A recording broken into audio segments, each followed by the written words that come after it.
Good Friday morning, everyone. Welcome into today's daily Bible reading for for August the 9th. Today we are reading together Psalm number 97, which has been given the title in my Bible, The Majestic King.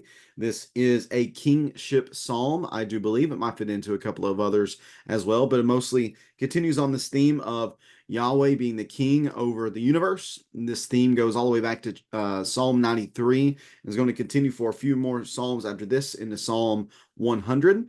And it is just this focus that Yahweh is king, not just in Israel, which that's something that's going to be focused in on within this psalm, is the glory of Yahweh seen by his people, but also the glory of Yahweh seen throughout the entire earth. So I'm excited to read along together with you in this psalm here today. So let me get that text up on the screen and we'll read along together here. Psalm 97 in verse number 1, the majestic king, begins with a familiar idea that we've read a couple of times already in some of the recent psalms that we're going to see again a number of times here over the next few psalms. And it is this idea that Yahweh reigns. Psalm 97, verse number 1, Yahweh reigns. Let the earth rejoice. Let the many coasts and islands be glad. Clouds and total darkness surround him. Righteousness and justice are the foundation of his throne. Fire goes before him and burns up his foes on every side. His lightning lights up the world. The earth sees and trembles. The mountains melt like wax at the presence of Yahweh, at the presence of the Lord of the whole earth. The heavens proclaim his righteousness. All the peoples see his glory. All who serve carved images, those who boast in worthless idols, will be put to shame. All the gods must worship him. Zion hears and is glad. Judah's villages rejoice because of your judgments, Yahweh. For you, Yahweh, are the most high over the whole earth. You are exalted above all the gods. You who love Yahweh hate evil. He protects the lives of his faithful ones. He rescues them from the power of the wicked. Light dawns for the righteous, gladness for the upright in heart. Be glad in Yahweh, you righteous ones, and give thanks to his holy name. Psalm number 97. Again, Yahweh reigns, and because Yahweh reigns, because he is king over the entire universe, that should lead the entire creation, the earth, to rejoice. Even to the most remote parts of the earth and the creation, the many coasts and the islands, even they should be glad. But why? Why should they be glad? Why should the earth rejoice? Well, it is because Yahweh reigns. But what is so great about Yahweh reigning? Well, it is what we'll see at the end of the text. And I'll go ahead and not bury the lead here for a moment in the fact that the righteous ones he will protect and rescue. And in essence, this is the idea that Yahweh reigns in victory. And as we read this psalm, this is not something to where only in the future there is victory that will be had by Yahweh, but even now in the present, there is victory that is being experienced by those who worship Yahweh, victory that only he can give. The imagery of Yahweh's reigning and of his glory and of his majesty is given to us in verses 2 through 5. Focus first of all on the fact that righteousness and justice are the foundation of his throne.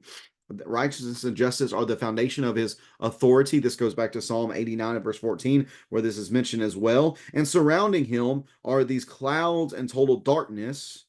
Fire goes before him. It burns up his foes on every side. His lightning lights up the world. The earth sees and trembles. The mountains melt like wax. Well, why? Well, why this volcano type imagery? What is it to represent? I think what it represents is Yahweh's holiness. Cloud and total darkness surround him. Fire goes before him and burns up his foes on every side. His foes who do not respect his holiness, his foes who are not willing to conform to his holiness, they will be burned up. It is at the presence of Yahweh, at the presence of the Lord of the whole earth, that this takes place. His holiness will either bless those who seek to be holy as he is holy, or it will punish and defeat those who do not conform to his holiness. The heavens proclaim his righteousness. All the people see his glory. So again, the heavens proclaim it, and all the peoples see it. What do they see? They see his glory, which his glory is we talked about this recently as well. His glory is seen in his character. His glory is seen in his holiness that's just mentioned. His glory is seen in his righteousness. It's seen in all the attributes that make him God and that make him God unlike anything else. So Yahweh has great glory and great righteousness, but you know who's missing that? Well, who's missing that is those who are mentioned in verse 7, that those who serve carved images, those who boast in idols will be put to shame. All the gods must worship him. So these carved images, these idols, these gods that are mentioned, they have no glory. They have no power. They only, serving them only leads to defeat and despair and emptiness and hopelessness. They benefit them none whatsoever. They cannot save.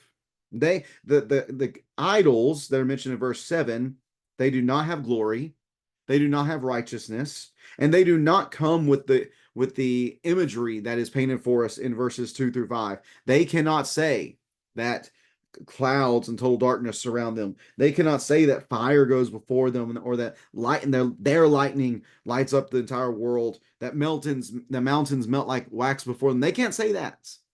So those who worship them, then, those who serve them, those who boast in them, what is their end? Well, their end is shame. Their end is shame.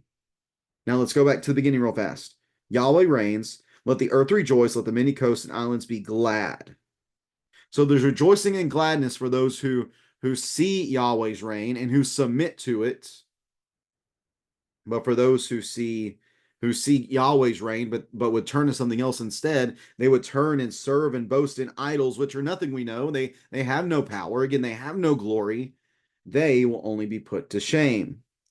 So then we return to Zion now. We zoom in from the totality of creation, from the whole world, from all the peoples. We zoom in now very specifically upon Zion and Judah's villages. They are said in verse number 8 to be glad and to rejoice, just like the earth and the many coasts and islands in verse number 1. The exact same language for these are mentioned here specifically for Zion and Judah, but it specifies because of your judgments that he would again in his righteousness uphold the righteous, those who strive to be righteous for him, and will punish those who reject that. For you, Yahweh, are the most high. Again, notice this language, over the whole earth. You are exalted above all the gods. There is nothing in this realm or in the spiritual realm that compares to Yahweh. As I mentioned on Wednesday, he is the only one that is independent of anything else. There is nothing that Yahweh's existence depends upon. He simply is. That's why you can tell Moses, I am is sending you. But everything else then, again, that is of the material world or of the spiritual world, anything else that is created is dependent upon something else, and that something else is Yahweh. So that's why he is exalted. That's why he is the one who is being honored. That's why his glory is so bright and shining in this moment.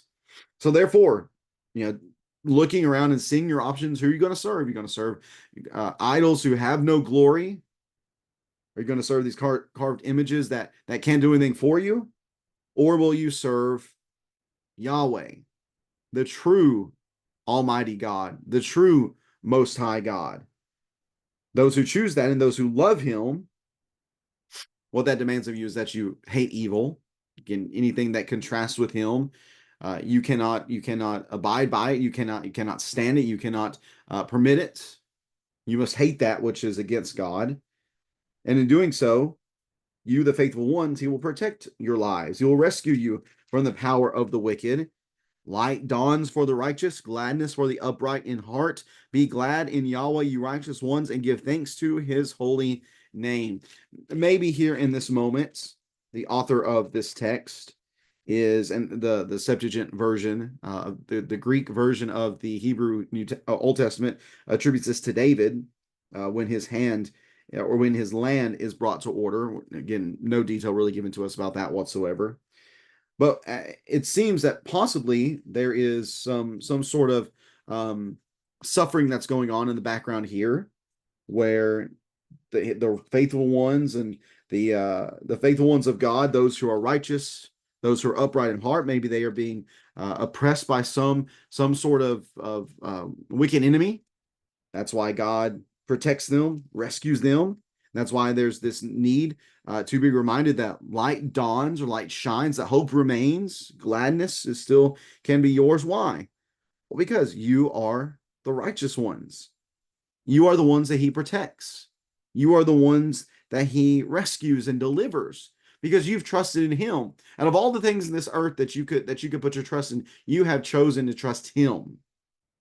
And that alone brings gladness because, again, you're putting your trust in something that will not be defeated. You're putting your trust in something that is assured victory. So, yeah, no matter what your eyes see, no matter what the situation might try to tell you, you are in a position of victory. You are trusting and hoping in the one who always gives victory and who will, in the end, give the ultimate victory. So, yes, light dawns, hope endures. Gladness should be yours as well. But make sure that you give thanks to his holy name. Thank him for his willingness to be considerate of us, weak creatures who have many flaws and struggles, who at times don't trust him like we should, who at times don't love him like we should, who at times put our confidence in other things or love ourselves more. We should very much be glad, give thanks to his holy name, the one that he is holy, that he is such a glorious God, but be thankful that he reigns and be the type of people who submit to that reign, who surrender to his reign as God, and who are able then at the end of the day to be glad, knowing that our victorious God, Lord over the entire earth, over the entire creation, over the entire cosmos, that he certainly does reign. And we can have great confidence and gladness in knowing that we will reign with him. If you have any questions or comments about Psalm 97, please feel free to leave that in the comment section below. I appreciate you taking some time reading along with me on this Friday. Looking forward to being with everybody on Sunday for our Bible studies and worship assembly at 10 and 11. And then we'll be back reading on Monday from Psalm 98, continuing on in this kingly theme, praise to the king, or praise the king, I should say. This is a psalm, and we'll be reading it together on Monday. Hope to see you then. Hope to see you Sunday. Take care, and God bless.